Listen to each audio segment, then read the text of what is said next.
Pengunjuk rasa juga sempat memblokade jalan dan mogok di kerja lokal.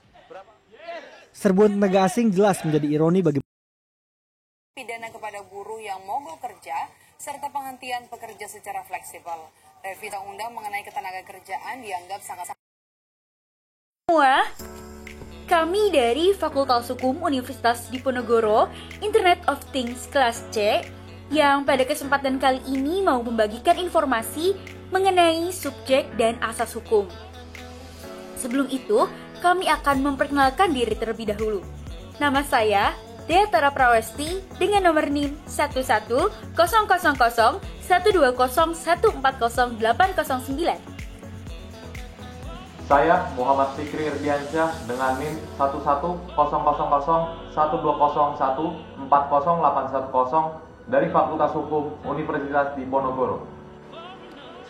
Saya Ridawia Saleha dengan nomor NIM 1100120140840811 dari Fakultas Hukum Universitas Diponegoro. Saya Faisal Satrio Bawono dengan nomor NIM 1100120140810812 Fakultas Hukum Universitas Diponegoro. Saya Raden Arsayudistira Pratama dengan nomor NIM 11001201408113 dari Fakultas Hukum Universitas Diponegoro. Tenaga kerja adalah seseorang yang melakukan pekerjaan baik di dalam maupun di luar hubungan kerja guna menghasilkan barang atau jasa untuk memenuhi kebutuhan masyarakat. Hal ini dikutip dari Undang-Undang Nomor 13 Tahun 2003 tentang Ketenaga Kerjaan. Nah, terdapat 3 subjek hukum ketenaga kerjaan. Yang pertama, pekerja atau buruh, kedua, pengusaha atau majikan, dan yang ketiga adalah organisasi pekerja.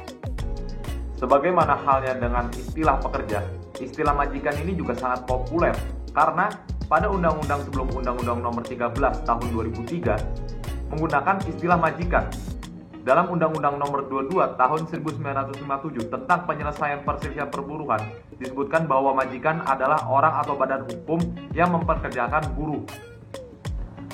Perundang-undangan yang lahir kemudian seperti Undang-Undang Nomor 3 Tahun 1992 tentang Jam Sostek, Undang-Undang Nomor 14 Tahun 1969 tentang pokok-pokok ketenagakerjaan, dan Undang-Undang Nomor 25 Tahun 1997 yang dicabut dan digantikan dengan Undang-Undang Nomor 13 Tahun 2003 tentang ketenagakerjaan.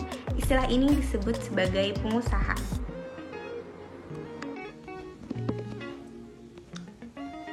Pasal 1 angka 5 Undang-Undang Nomor 13 Tahun 2003 dan dilihat pula Pasal 1 butir 6 Undang-Undang Nomor 2 Tahun 2004 menjelaskan pengertian pengusaha yang yakni 1.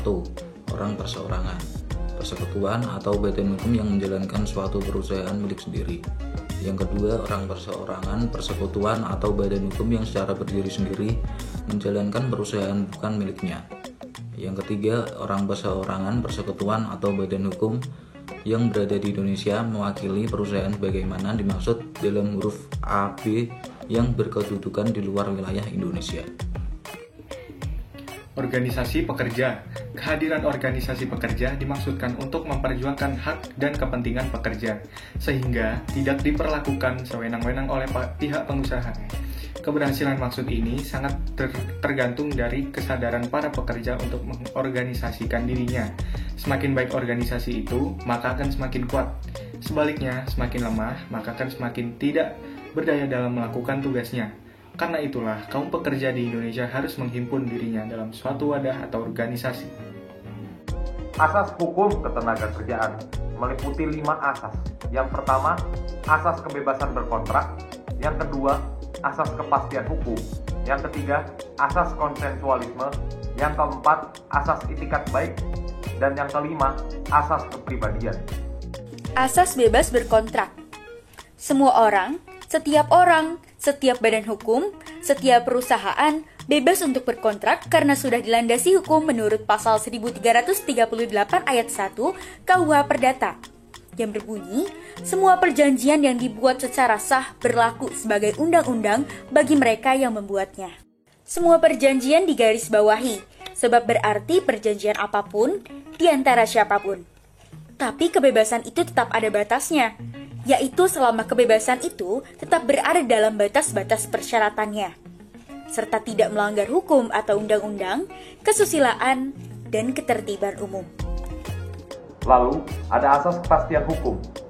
Pada intinya, setiap yang melaksanakan perjanjian kerja, mereka mempunyai kepastian hukum dan secara pasti mereka mempunyai perlindungan hukum. Bahkan, hingga hakim dapat memaksa bagi pihak yang mohon prestasi kepada pihak lain.